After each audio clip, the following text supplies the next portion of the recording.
I'm James, 28M, and I've been dealing with a complicated situation involving my dad, Tom, 52M. Our relationship has always been strained due to his gambling addiction, which has been a part of his life for as long as I can remember. Growing up, I watched my mom, Sarah, 50F, struggle to keep our family afloat while my dad frittered away money at casinos and racetracks. She worked 2 jobs, as a teacher during the day and a waitress on weekends, just to make ends meet. Meanwhile, my dad would disappear for days at a time, only to return broke and full of empty promises to do better. I remember one particular incident when I was 10. It was my birthday, and my mom had saved up for months to buy me a new bike. I was so excited when I saw the wrapped box in our living room, but before I could open it, my dad stumbled in, clearly drunk and agitated. He started arguing with my mom about needing money for some debt. When she refused, he grabbed the box with my gift and stormed out. I never saw that bike again, and my dad didn't come home for a week after that. Things came to a head when I was 12. My mom discovered that my dad had taken out a second mortgage on our house without her knowledge to cover his gambling debts. That was the last straw for her. She filed for divorce, and we moved out of our family home into a small apartment across town. After the divorce, I lived primarily with my mom, but spent every other weekend with my dad. He seemed to try harder during those visits, taking me to baseball games and teaching me how to fish. I remember one weekend when we went camping in the mountains. We sat by the campfire, and he told me stories about his own childhood. For a moment, it felt like we had a normal father-son relationship. But there were always signs that his addiction was still present. Sometimes he'd disappear for hours at the casino while I was visiting, leaving me alone in his small, dingy apartment. I'd sit there, watching TV and wondering if he'd come back this time. Other times, he'd be so broke that we'd end up eating ramen noodles for every meal during my stay. As I got older, the visits became less frequent. By the time I was in high school, I only saw him a handful of times a year. He'd often cancel plans last minute, and I suspected it was because he was either gambling or broke from gambling losses. I remember one Christmas when he promised to take me skiing. I waited all day for him to show up, but he never did. Later, I found out he'd lost all his money at a poker game the night before. Despite the rocky relationship, I still cared about my dad and wanted him in my life. When I graduated college and got my first real job as a software engineer at a startup, I was excited to share the news with him. He seemed genuinely proud, and for a while, our relationship improved. We'd grab dinner every few weeks, and he'd ask about my work and dating life. He even helped me move into my first apartment, spending a whole weekend painting and assembling furniture with me. Things were going well until about 6 months ago. My dad called me out of the blue, sounding panicked. He said he owed some dangerous people $5,000 and needed my help. He claimed he'd borrowed money for a sure-thing investment, but it had fallen through. Against my better judgment, I agreed to loan him the money if he promised to get help for his addiction. He swore up and down that he would, so I transferred him the cash. A month later, he was back asking for another $3,000. This time, he said it was to pay off some old medical bills that had gone to collections. I was skeptical, but he sounded so desperate that I reluctantly gave it to him after he claimed he was almost done paying off his debts. But then 2 weeks ago, he called again asking for $10,000. He said the loan sharks he owed money to were threatening him, and he needed the cash immediately. He spun a story about how they had shown up at his workplace and threatened to break his legs if he didn't pay up soon. I lost it. I told him I wasn't going to enable his addiction anymore, and that he needed to figure it out on his own. I reminded him of all the times he'd promised to get help and never followed through. He got angry and said I was abandoning him when he needed me most. He brought up all the times he was there for me as a kid, the camping trips, the baseball games, teaching me to fish. He said I owed him for raising me. I couldn't believe what I was hearing. I reminded him that he was barely around and that Mom did most of the work. I brought up all the birthdays and holidays he'd missed, the times he'd left me alone while he gambled, the constant broken promises. I told him that whatever good memories we had were overshadowed by years of disappointment and neglect. The argument escalated, with both of us saying hurtful things. He accused me of being ungrateful and selfish, saying I'd forgotten where I came from now that I had a good job. I fired back that I'd worked hard for everything I had, no thanks to him.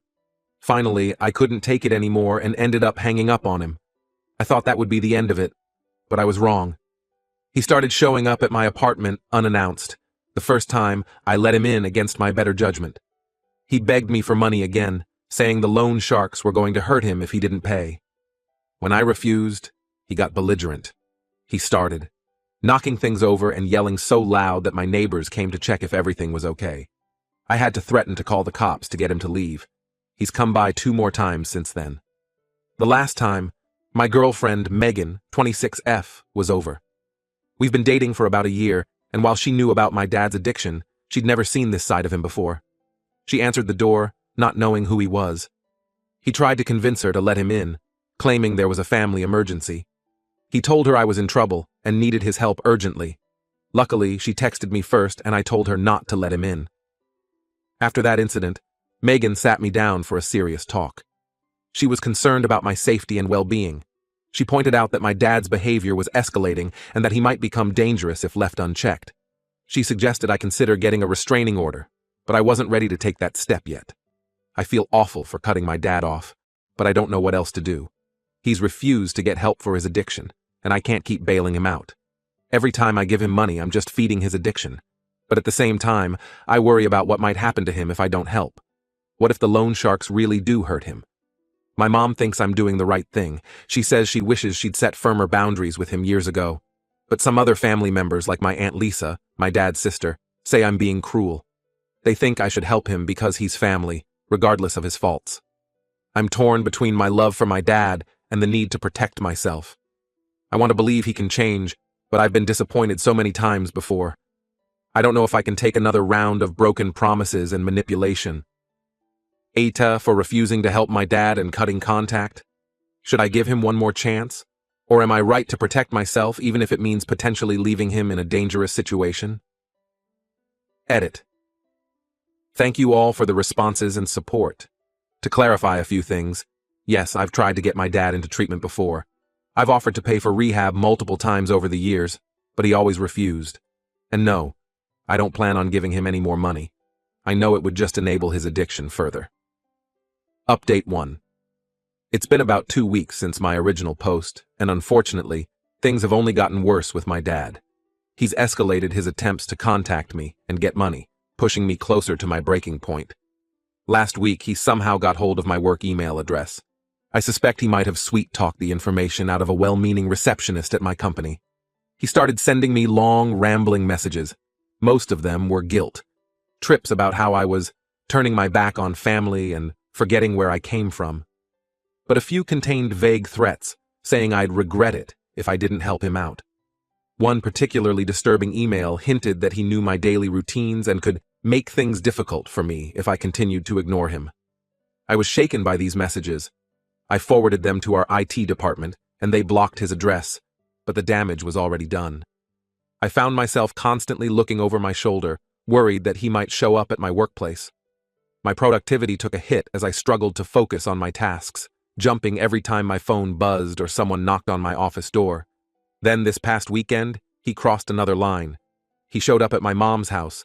I wasn't there, but my mom called me in a panic. Apparently, he was drunk and belligerent, demanding to know where I was. When my mom refused to tell him, he started yelling and pounding on the door so hard she thought he might break it down. She ended up having to call the police to remove him from the property. I felt awful that my mom had to deal with that because of me. She assured me it wasn't my fault, but I still feel guilty. Growing up, she always tried to shield me from the worst of my dad's behavior. I remember countless nights when she'd send me to my room while she dealt with his drunken rages. Now it feels like I've failed to protect her, like I've let the cycle of abuse continue. The incident at my mom's house was the last straw for me. After talking it over with Megan and my mom, I decided to file for a restraining order against my dad. The hearing is set for next week. Part of me feels like I'm betraying him by taking legal action. I keep thinking about the good times we had, the fishing trips, the baseball games, the proud look on his face when I graduated college. But then I remind myself of all the times he let me down or put his addiction first. It's hard to reconcile the kind, fun dad I occasionally had with the desperate addict he's become. I keep wondering if there was something more I could have done to help him over the years. Maybe if I'd pushed harder for him to get treatment when I was younger, things wouldn't have gotten this bad. But then I remember all the times I did try to help, only to be rebuffed or taken advantage of. I've also been dealing with a lot of anger. Anger at my dad for putting us through this. Anger at myself for not setting boundaries sooner. Anger at the world for dealing my family such a crappy hand. There are moments when I want to scream, to break things, to let out all the pent-up frustration and hurt. My girlfriend Megan has been incredibly supportive through all of this. She's offered to come with me to the restraining order hearing for morale support. I'm grateful to have her in my corner, but I worry that all this drama might be too much for her. We've only been together for a year, and this certainly isn't what she signed up for when we started dating. I'm also considering joining a support group for family members of addicts. A coworker who went through something similar with his brother recommended one that meets weekly near me. I'm hoping it might help me process some of these complicated feelings I'm dealing with. Maybe talking to others who've been in my shoes will help me feel less alone in all this. For now, I'm just taking things day by day. I'm trying to focus on work and maintain some sense of normalcy in my life. But it's hard not to constantly worry about what my dad might do next or if he's okay. Despite everything, a part of me still cares about him and hopes he'll get help someday. I find myself replaying memories from my childhood, trying to pinpoint where things went wrong. Was there a moment when I could have intervened? A time when I could have said or done something that would have changed the course of events? I know it's not productive to dwell on these thoughts, but I can't seem to shake them. The restraining order hearing is looming, and I'm a bundle of nerves. What if the judge doesn't grant it? What if my dad shows up and makes a scene? What if this pushes him over the edge and he does something drastic? The what-ifs are driving me crazy. I'm trying to stay strong, but some days it feels like too much. I'm tired of being the responsible one, tired of having to parent my own parent. Sometimes I just want to run away from it all, to start fresh somewhere where no one knows me or my family's troubled history. But I know that's not the answer. I have to face this head-on, no matter how difficult it may be. Update 2. Another couple of weeks have passed, and there have been some major developments with my dad's situation. The restraining order was granted, which brought me some peace of mind initially. But that feeling didn't last long. Just days after the order was issued, my dad violated it by showing up at my apartment again. This time, he was completely wasted and caused a huge scene in the hallway, screaming and pounding on my door. My neighbors called the police and he was arrested. I felt terrible seeing him hauled away in handcuffs, but I knew it was necessary. The officers told me he'd likely face jail time for violating the restraining order. Part of me hoped that some time behind bars might be the wake-up call he needed to finally get help. But then I got an unexpected call from my Aunt Lisa, my dad's sister. She laid into me for getting my dad arrested, saying I was ruining his life. Apparently, he'd called her from jail, spinning some story about how I was trying to destroy him. Lisa said I should be ashamed for abandoning family and that I needed to drop the charges immediately. I was stunned. Lisa and I had always been close when I was growing up. She was like a second mom to me after my parents divorced. When I was in high school, I used to spend summers at her place. We'd go on road trips and she'd tell me stories about my dad when he was younger, before the gambling took over. She was always the one who tried to mediate between my dad and me, encouraging us to mend our relationship. Hearing her take my dad's side and berate me was crushing. I tried to explain the full situation, but she wouldn't listen. She just kept saying I was being selfish and cruel. She brought up all the times my dad had been there for me, conveniently forgetting all the times he'd let me down. The call with Lisa really shook me up. It made me start doubting myself again, wondering if I was doing the right thing. Maybe I was being too harsh on my dad. Maybe I should give him another chance. After all, he was still my father, the man who taught me how to ride a bike, who cheered the loudest at my little league games, who helped me build my first computer. I found myself tempted to call the police station and tell them I wanted to drop the charges. But before I could, Megan stepped in. She reminded me of all the reasons I'd gotten the restraining order in the first place. She pointed out how my dad had repeatedly violated my boundaries and put me, and now my mom, in danger. Megan's pep talk helped snap me out of it. I realized Lisa was probably just reacting to whatever sob story my dad had told her. She didn't know the full extent of what had been happening. I decided to stand firm on pressing charges.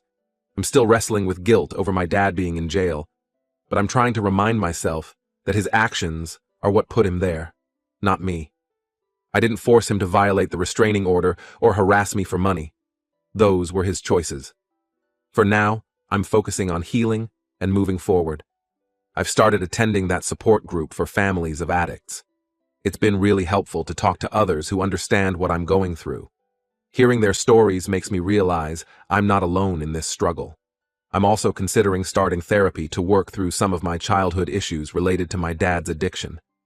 There's a lot of unresolved anger and hurt that I need to deal with. Maybe talking to a professional will help me process everything that's happened and find a way to move forward.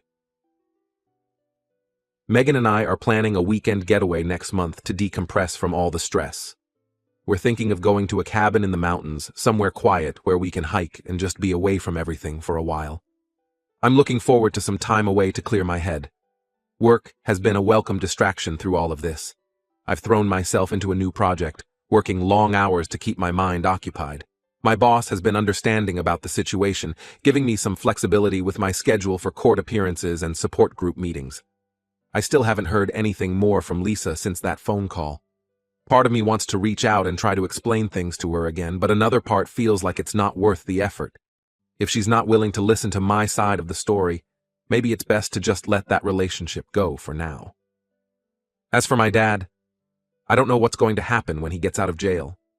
Will he finally realize he needs help? Or will he just go back to his old ways?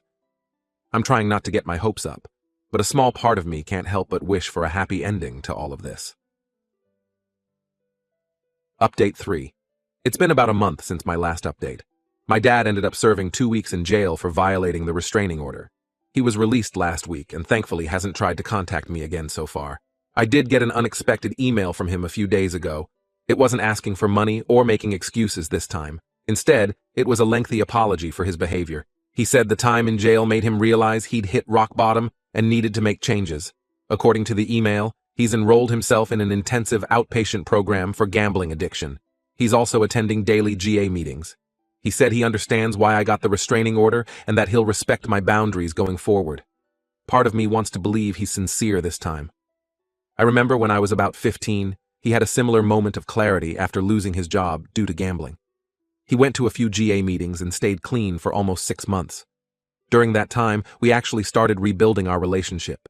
We'd go to the movies every weekend and he even started teaching me how to play guitar. But then he relapsed hard, pawning my guitar for gambling money, and things went downhill fast, so I'm cautiously optimistic at best. I've heard similar promises from him before, only to be let down again. I replied thanking him for the apology, but said I needed more time and space before considering any kind of reconciliation. On a more positive note, things have improved with my Aunt Lisa. After my dad got out of jail, she called me to apologize for her reaction. Apparently, she'd done some digging and found out the full story of what had been going on. She felt awful for jumping to conclusions and siding with my dad initially. Lisa and I had a long talk about everything that's happened over the past few months. It was good to clear the air with her. She shared some stories about my dad's struggles with gambling when they were younger, which helped me understand the depth of his addiction a bit better. She's always been an important part of my life, and I'm glad we were able to make amends. The support group I've been attending has continued to be really helpful. Hearing other people's stories of dealing with addicted family members has made me feel less alone in all of this. It's also given me some useful coping strategies for managing my anxiety around the situation. Megan and I went on that weekend getaway we'd planned. We rented a small cabin in the mountains with no cell service or internet. It was exactly what I needed. A chance to relax and not think about family drama for a few days. We hiked, cooked meals together, and spent evenings stargazing. It reminded me that there's more to life than just dealing with my dad's problems. We're talking about moving in together soon, which I'm excited about. Megan's lease is up in a couple of months, and we've been looking at apartments. It feels like a big step, especially with all the family drama going on, but I think it's the right move for us. Work has been going well. I got a promotion last week, which was a nice boost after all the stress I've been dealing with. My boss pulled me aside and told me he was impressed with how I've managed to stay focused despite my personal issues. For now, I'm just taking things one day at a time. I'm proud of myself for standing my ground and setting boundaries with my dad, even though it was incredibly difficult. I don't know what the future holds for our relationship, but I feel stronger and better equipped to handle whatever comes next. I still have moments of doubt and guilt, especially late at night when I can't sleep.